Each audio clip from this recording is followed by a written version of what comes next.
प्यारे विद्यार्थियों, आप सभी का चैनल पर हार्दिक स्वागत है। कक्षा 11 के इतिहास विषय का वार्षिक परीक्षा 2021-22 का ओरिजिनल प्रश्न पत्र हमारे पास पहुंच चुका है।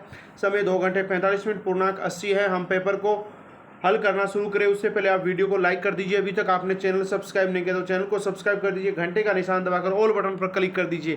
बड़ी मेहनत के साथ इतिहास के व्याख्याता के द्वारा इस पेपर को हल करवाया गया। जैसे ही हमारे पास पेपर पहुंचा, पहला प्रश्न, जर्मनी में प्रोटेस्टेंट सुधार आंदोलन का सूत्रपात किसने किया था? इरेस्मस ने, जॉन हस ने, सेवोनोरोला ने और मार्टिन लूथर ने। तो आपका उत्तर है द मार्टिन लूथर। आगे बढ़ते हैं प्रश्न नंबर 2 की ओर। प्रश्न नंबर 2 क्या है? पृथ्वी समेत समस्त ग्रह सूर्य के चारों ओर परिक्रमा करते हैं, इस सिद्धांत का प्रतिपादन किया था। यह कोपरनिकस सिद्धांत है। किसने प्रतिपादन किया? गैलीलियो, मार्टिन लूथर, केपलर और कोपरनिकस ने किया था। तो इसका उत्तर भी आपका द है। प्रश्न नंबर 3, औद्योगिक क्रांति का सूत्रपात सर्वप्रथम कहाँ हुआ था? France, England, Germany, Bharat. तो ये इंग्लैंड में हुआ था। तो तीसरे का उत्तर क्या है? ब। प्रश्न नंबर 4 की बात करते हैं। धम्मन भट्टी का आविष्कार किया था। धम्मन भट्टी का आविष्कार किसने किया था? स्टीफेंसन ने, द्वितीय अब्राम डर्बी ने, प्रथम अब्राम डर्बी ने और जानके ने। तो धम्मन भट्टी का आविष्कार है प्रथम अब्राम डर्बी ने किया था, यानी से उत्तर है। प्रश्न नंबर 5 और प्रश्न नंबर 5 क्या है? म्यूल का आविष्कार कब हुआ था? 1679 में, 1779 में, 1733 में, 1765 में। तो ये हुआ था 1779 में, यानी ब उत्तर है आपका। हालांकि अलग अलग मत है, लगभग 1776 तंत्र के अंदर हुआ था। बाकी यहाँ पर इसके आसपास का अगर ऑप्शन देखें तो 1779 ही है। आगे बढ़ते हैं प्रश्न नंबर 6 की और। प्रश्न नंबर 6 क्या है? होमो का शाब्दिक अर्थ है वानर, जानवर, वृक्ष, आदमी। तो होमो का शाब्दिक अर्थ क्या है? आदमी है। तो द उत्तर हो गया। होमो का शाब्दिक अर्थ क्या है? आदमी। प्रश्न नंबर 7, असुर बनीपाल कौन था? असुर बनीपाल कौन था? पुरोहित, योद्धा, असीरियाई शासक और शिल्पी। तो ये एक योद्धा था। ब उत्तर है। असुर बनीपाल कौन था? योद्धा था। प्रश्न नंबर 8, हिजरी संवत की शुरुआत हुई थी 612 ईस्वी में, 642 में, 632 में, 622 ईस्वी में। तो हिजरी संवत की शुरुआत हुई थी 622 ईस्वी में। 622 ईस्वी में हुई थी। द उत्तर हो गया। रेगिस्तानों की पूर्ति करनी है आपको। प्रश्न नंबर 9 और प्रश्न नंबर 9 में क्या है? कैथोलिक चर्च के परंपरागत रीति रिवाजों के विरुद्ध जो आंदोलन चला उसे रेगिस्तान आंदोलन नाम दिया गया। क्या नाम दिया गया था? धर्म सुधार आंदोलन नाम दिया गया था। धर्म सुधार आंदोलन। प्यारे विद्यार्थियों, डिस्क्रिप्शन में WhatsApp group, Facebook page, Instagram, Twitter, Telegram channel का लिंक दिया गया है, जिस पर क्लिक करके आप हमारी सोशल साइट से जुड़ सकते हैं। प्रश्न नंबर 10, यूरोप में 14वीं शताब्दी से लेकर 17वीं शताब्दी तक के सांस्कृतिक परिवर्तन को कहा जाता है पुनर्जागरण काल। क्या कहा जाता है? पुनर्जागरण काल। पुनर्जागरण काल। 10वें का उत्तर क्या हो गया? पुनर्जागरण काल। आगे बढ़ते हैं प्रश्न नंबर 11 की ओर। प्रश्न नंबर 11 क्या है? दीपाइटा नामक प्रतिमा का निर्माण किसने किया था? दीपाइटा नामक प्रतिमा का निर्माण रेगिस्तान में आएगा माइकल एंजिलो। क्या नाम आएगा? Michael Angelo. माइकल एंजेलो ने किया था। 12वां प्रश्न क्या है? द्वितीय डर्बी ने ढलवा लोहे का विकास किया था। तो वो है पिटवा लोहे। पिटवा लोहे, यानी ढलवा लोहे से पिटवा लोहे का विकास किया था, यानी ढलाने वाले लोहे से अगर पिटाई करके जो लोहा तैयार किया जाता है। प्रश्न नंबर 13 देखिए क्या है? भाप से चलने वाले इंजन का आविष्कार किसने किया था? थॉमस न्यूकोमेन ने किया था। किसने किया था? थॉमस न्यूकोमेन ने किया था। भाप से चलने वाले इंजन का आविष्कार थॉमस न्यूकोमेन ने किया था। आगे बढ़ते हैं प्रश्न नंबर 14 की ओर। प्रश्न नंबर 14 क्या है? पैगंबर मोहम्मद साहब की मृत्यु के बाद प्रथम खलीफा कौन बना था? अबू बकर बना था। कौन बना था? अबू बकर। अबू बकर है वो प्रथम खलीफा बना था। आगे बढ़ते हैं अगले प्रश्न की ओर। प्रश्न नंबर 15 का शासनकाल शांति के लिए याद किया जाता है। तो यूरोप में या रोम में अगस्टस का शासनकाल शांति के लिए याद किया जाता है। 16 नंबर प्रश्न देखो, कृषकों द्वारा चर्च को दिया जाने वाला कर क्या कहलाता है? टीथ। क्या कहलाता है? टीथ। हमारे पास जो पहले पेपर पहुंचा था उसमें भी काफ़ी प्रश्नों के उत्तर थे। प्रश्न नंबर 17 से आगे सत्य और असत्य की बात करनी है। प्रश्न नंबर 17, यूरोप में सबसे पहले विश्वविद्यालय फ्रांस के शहरों में स्थापित हुए थे। ये बात असत्य है क्योंकि सबसे पहले इटली में स्थापित हुए थे। 18 नंबर, धार्मिक व आध्यात्मिक शिक्षा ने मानववादी विचारों को आकार दिया। ये बात सत्य है। 19 जॉन के ने सन 1733 ईस्वी में कताई मशीन यानी स्पिनिंग जेनी का आविष्कार किया था। ये बात बिल्कुल गलत है, असत्य बात है। आगे बढ़ते हैं प्रश्न नंबर 20 की ओर। प्रश्न नंबर 20 देखिए क्या है। 1819 में मैनचेस्टर में सेंट पीटर्स मैदान में लोगों के बर्बरतापूर्वक दमन को पीटरलू नरसंहार के नाम से जाना जाता है। ये शायद सत्य होना चाहिए, कन्फर्म नहीं है। अपने अध्यापक से पूछकर कन्फर्म कीजिए या फिर पुस्तक में पढ़िए। प्रश्न नंबर 21, मजदूरों की दशा में सुधार के लिए जनरल नेडलून ने डूडिज्म आंदोलन चलाया था। ये बात सत्य है। प्रश्न नंबर 22, जीवित प्राणियों ने मनुष्य की एक ऐसा प्राणी है जिसके पास भाषा है। जीवित प्राणियों में मनुष्य ही एक ऐसा प्राणी है जिसके पास भाषा है। ये बात भी बिल्कुल सत्य है। अब भाषा यानी बोलचाल, हालांकि वैसे तो हर जीव बोल सकता है लेकिन मुख्य तो यही भाषा है, तो ये बात सत्य है। प्यारे विद्यार्थियों, बड़ी मेहनत के साथ इतिहास की व्याख्याता से ये पेपर हल करवाया गया है, तो आप किसी प्रकार की त्रुटि न करते हुए चैनल को सब्सक्राइब कर दीजिएगा। 22वां हमने पढ़ लिया। 23वां क्या है, कुशल परिवहन व्यवस्था शहरी विकास के लिए महत्वपूर्ण नहीं होती। भाई होती है, ये बात तो है, सत्य है।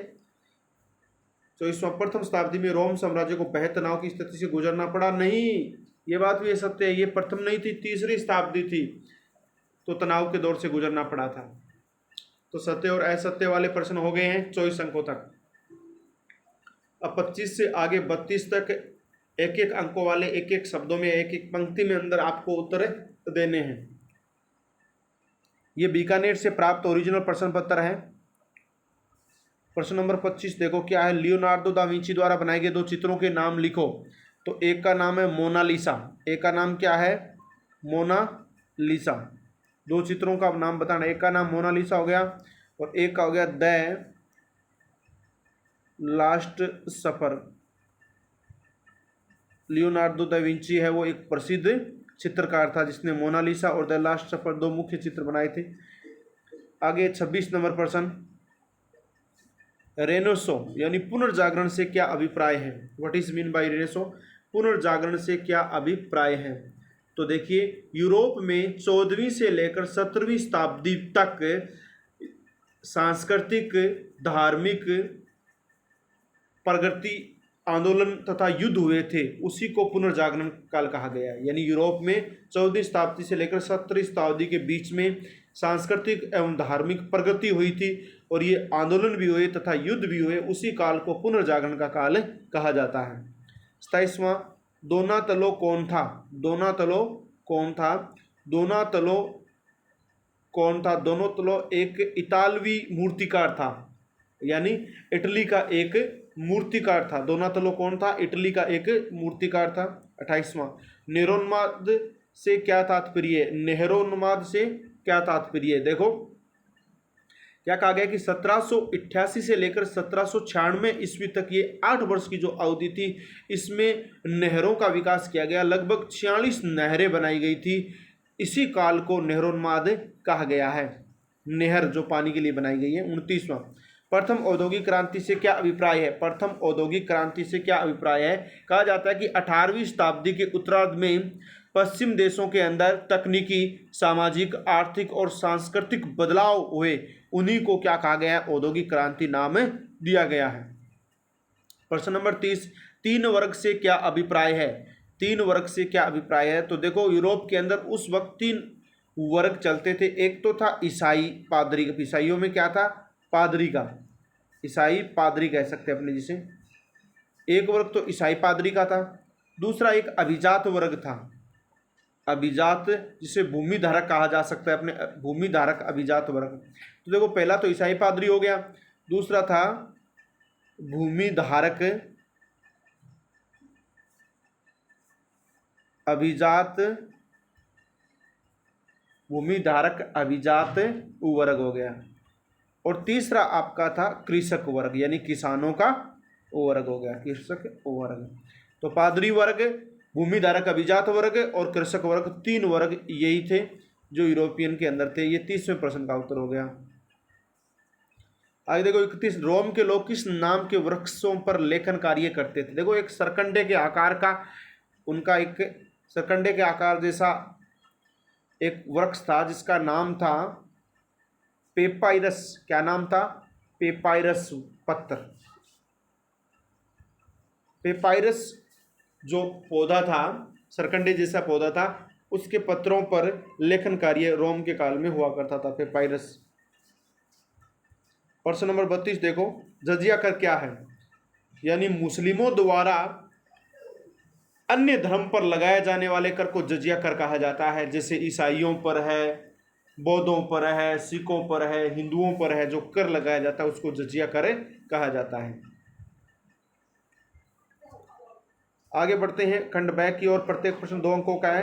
कोपरनिकसीय क्रांति से क्या अभिप्राय है? 33वां प्रश्न देखो, कोपरनिकसीय क्रांति से क्या अभिप्राय है? तो जैसा कि आपको विदित है, हमने कोपरनिकसीय के बारे में पीछे भी पढ़ लिया है।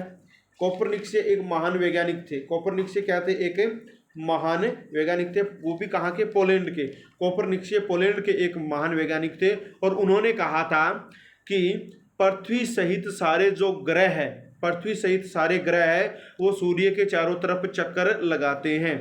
यानी सूर्य के चारों तरफ घूमते हैं। सूर्य नहीं घूम रहा है, सूर्य उग रहा और उदय हो रहा या अस्त नहीं हो रहा है। पृथ्वी से सारे ग्रह है वो सूर्य के चारों तरफ चक्कर लगाते हैं। इसी को कोपरनिकसीय क्रांति कहा गया था। ठीक है ना। आगे प्रोटेस्टेंट आंदोलन के 4 उद्देश्य। प्रोटेस्टेंट आंदोलन के 4 उद्देश्यों की बात करें तो देखो, यहाँ पर पादरी वर्ग है, उसका आधिपत्य या यूं कह सकते हैं वर्चस्व ज़्यादा बढ़ गया था और लोगों का शोषण किया जा रहा था। तो इससे संबंधित 4 उद्देश्य आप लिख देना। 35वां, पुनर्जागरण का अर्थ स्पष्ट कीजिए। तो पुनर्जागरण का मतलब आप पहले भी समझ चुके हैं कि यूरोप के अंदर 14वीं से लेकर 17वीं शताब्दी तक लोगों के अंदर सांस्कृतिक एवं धार्मिक प्रगति हुई थी। इसके लिए धार्मिक और सांस्कृतिक आंदोलन भी हुए थे और युद्ध भी हुए थे। इसी काल को पुनर्जागरण काल कहा गया है। तो लोग पुनः जागे थे, यानी अपने धार्मिक ग्रंथों की ओर। 36वां, 18वीं शताब्दी तक ब्रिटेन में लोहे के क्षेत्र में क्या समस्याएं थी? ये आप अपनी पुस्तक से कीजिए। 37, औद्योगिक क्रांति शब्द का प्रयोग सर्वप्रथम किन विद्वानों द्वारा किया गया था? औद्योगिक क्रांति का सर्वप्रथम प्रयोग किन विद्वानों द्वारा किया गया था? देखो, टाइनबी के द्वारा किया गया था। बाकी और बहुत सारे विद्वान हैं, आप अपनी पुस्तक में देखकर लिख सकते हैं। 38, पीटरलू के नरसंहार की घटना से क्या अभिप्राय है? पीटरलू के नरसंहार की घटना से क्या अभिप्राय है? मानवतावाद ने यूरोपीय महिलाओं को किस तरह प्रभावित किया? ये भी देख सकते हैं। ऑस्ट्रेलोपिथेकस होमो के बीच 2 अंतर बताइए। शहरीकरण के महत्व पर प्रकाश डालिए। रोमन साम्राज्य में दासों की स्थिति पर प्रकाश डालिए। देखो, रोमन साम्राज्य के दासों की बात हम करते हैं तो रोमन साम्राज्य में 3 वर्ग थे। एक तो उच्च वर्ग है, एक मध्यम वर्ग और एक निम्न वर्ग। निम्न वर्ग जो दास का कार्य करता था, उच्च वर्ग के लोग थे वो दासों के साथ निर्दयतापूर्वक बर्बरतापूर्वक व्यवहार करते थे और जो मध्यम वर्ग के लोग थे वो दासों के साथ सहानुभूति का अच्छा व्यवहार करते थे। 43 खिलाफ के क्या उद्देश्य हैं? 44 सामंतवाद पर एक संक्षिप्त टिप्पणी लिखिए। आसान से प्रश्न अपनी पुस्तक में देखिए। 45वां प्रश्न क्या है? इटली में सर्वप्रथम पुनर्जागरण प्रारंभ होने के क्या कारण थे? 46 18वीं शताब्दी में इंग्लैंड में कोयले और लोहे के उद्योग क्षेत्र में हुए विकास का वर्णन कीजिए। 47 मेसोपोटामिया में लेखन कला के विकास पर एक निबंध लिखिए। खंड द बड़े प्रश्न है, रोमन साम्राज्य की प्रमुख विशेषताओं का वर्णन कीजिए अथवा आभासी क्रांति के महत्व की विवेचना कीजिए। 49 धर्म सुधार आंदोलन में मार्टिन लूथर के योगदान की विवेचना कीजिए अथवा पुनर्जागरण काल में यूरोप में हुए चित्रकला के विकास का वर्णन कीजिए। प्रश्न नंबर 50, इंग्लैंड में ही सर्वप्रथम औद्योगिक क्रांति के प्रारंभ होने के कारणों की विवेचना कीजिए अथवा औद्योगिक क्रांति के परिणामों का वर्णन कीजिए। इन दोनों में से कोई एक प्रश्न करना है। 5-5 अंकों का है, तो यानी 100 शब्दों में एक पेज में आप उत्तर दोगे। प्यारे विद्यार्थियों, ये बीकानेर जिले का ओरिजिनल प्रश्न पत्र है। बीकानेर जिले का ओरिजिनल प्रश्न पत्र है, आप कंफर्म कर सकते हैं। और अगर आपको ये पेपर अच्छा लगा है तो आप इसे लाइक करें। आप चैनल को ज़रूर सब्सक्राइब करें क्योंकि बड़ी मेहनत के साथ इस पेपर को हल करवाया गया है।